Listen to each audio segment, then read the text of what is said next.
Assalamualaikum warahmatullahi wabarakatuh. Perkenalkan, nama saya Valdian Aregata. Bersama rekan saya di sini. Muhammad Fali Fahri. Saya Ilham Aufa. Khalil Gibran. Dan sebenarnya ada satu lagi, Morteza, cuma dia berhalangan hadir. Kami dari kelompok 6 akan mempresentasikan PPT yang sudah kami buat tentang menganalisa sistem informasi Livin by Mandiri. Lanjut. Oke, sebelum masuk ke pembahasan, di sini saya akan menjelaskan apa sih itu Livin by Mandiri. Livin by Mandiri adalah aplikasi perbankan digital yang berfungsi sebagai kantor bank mandiri di dalam HP. Dengan aplikasi ini, berbagai urusan perbankan bisa dilakukan tanpa harus datang ke ATM ataupun ke kantor bank.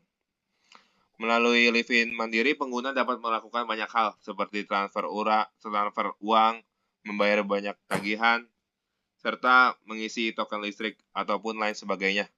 Lanjut.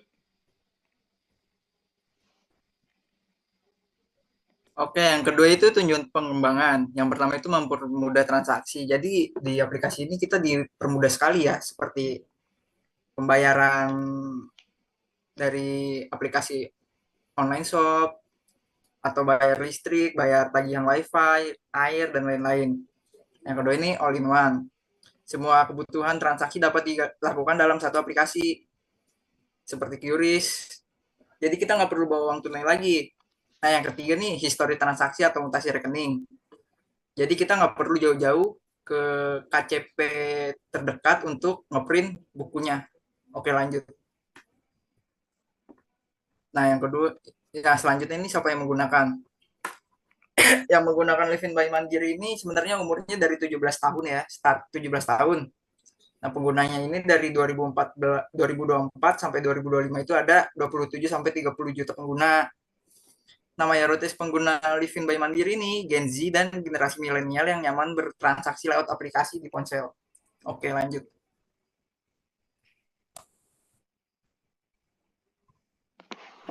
Pada slide ini membahas tentang pemanfaatan pengumpulan data pada aplikasi Livin by Mandiri. Pemanfaatan aplikasi Livin by Mandiri sangat luas. Aplikasi ini digunakan untuk berbagai kebutuhan perbankan sehari-hari, seperti transfer uang, pembayaran tagihan, pembayaran pulsa, sehingga manajemen keuangan seperti cek saldo tanpa login dan riwayat transaksi. Selain itu, Livin juga menyediakan layanan inovatif seperti tarik tunai tanpa kartu, QRIS, tap to pay di edisi, investasi, KPR, hingga membantu pengolahan bisnis melalui fitur Livin Merchant. Sedangkan untuk pengumpulan data dikumpulkan langsung oleh pihak Bank Mandiri. Data ini digunakan untuk verifikasi, autentikasi, dan personalisasi layanan. Contohnya adalah data identitas pengguna, nomor HP, serta data transaksi yang diperlukan agar layanan seperti transfer, pembayaran, dan top up dapat berjalan dengan aman dan lancar. Next. Keuntungan dan kerugiannya. Pada slide ini kita tuh membahas dari sisi keuntungannya dulu. Aplikasi ini mempermudah transaksi karena semua bisa dilakukan secara digital. Aplikasi ini juga praktis dan mudah diakses kapan saja dan di mana saja, serta menyediakan fitur layanan yang lengkap dalam satu aplikasi. Namun terdapat juga beberapa kerugian. Salah satunya adalah ketergantungan pada koneksi internet. Selain itu, aplikasi terkadang mengalami maintenance dan juga terdapat resiko pencurian data seperti penipuan apabila pengguna kurang berhati-hati dalam menjaga keamanan akun. Next. Dan yang selanjutnya adalah variabel yang disimpan.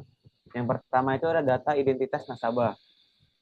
Variabel ini mencukup informasi dasar pengguna seperti nama lengkap, NIK, alamat email, dan nomor telepon yang terdaftar.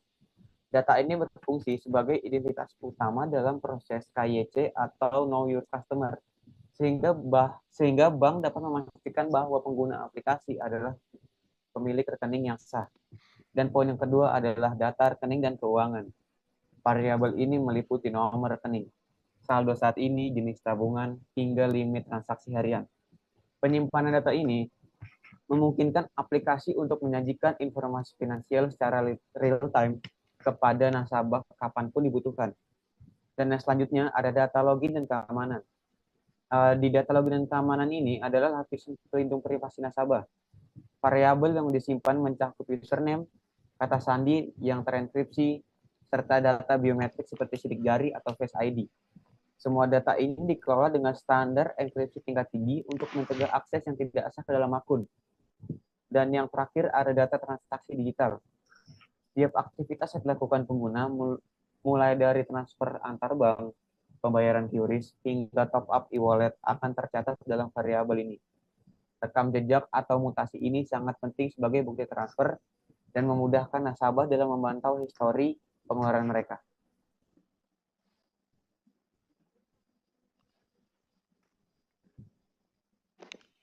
Oke, selanjutnya, apakah aplikasi Livin Mandiri termasuk user friendly?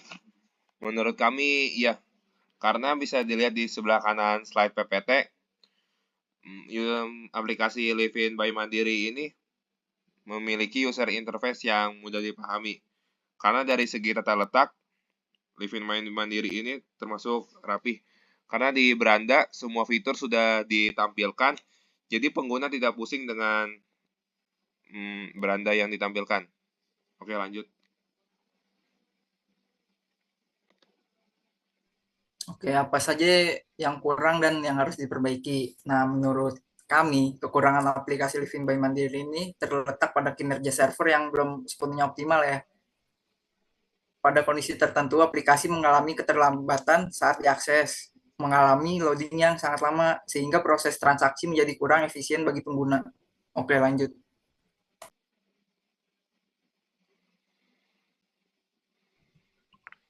Selanjutnya, apakah data yang ada di dalam sistem perlu dijaga keamanannya? Jawabannya adalah iya.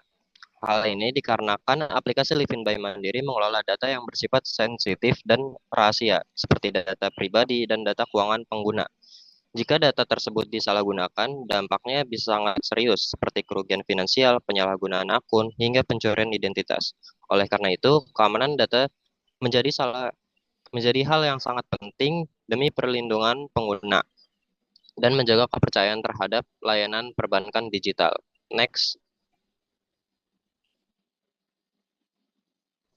Nah, dan yang selanjutnya saya akan menjelaskan point of view dari user dan admin dalam penggunaan Livin by Mandiri.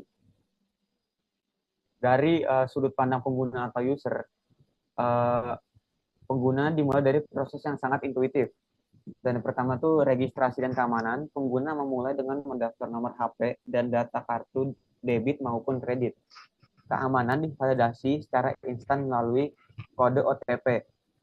Setelah itu, pengguna membuat password dan PIN sebagai lapisan keamanan utama. Dan setelah masuk ke dashboard yang personal, pengguna bisa melakukan berbagai transaksi mulai dari cek saldo, transfer terjadwal, pembayaran tagihan, hingga fitur modern seperti setor atau tarik tunai tanpa kartu dan pembayaran via QRIS. Jika point of view dari admin, itu ada infrastruktur modern, sistem bank bekerja menggunakan arsitektur microservice dan teknologi cloud. Hal ini memungkinkan sistem tetap stabil meskipun diakses oleh jutaan orang secara bersamaan. Setiap transaksi divalidasi dan dicatat secara real-time ke dalam database yang aman. Sistem ini terintegrasi langsung dengan core banking Mandiri serta penyedia layanan pihak ketiga. Dan setelah semua proses di belakang layar selesai, sistem mengirimkan notifikasi kembali ke aplikasi sebagai konfirmasi sukses kepada pengguna.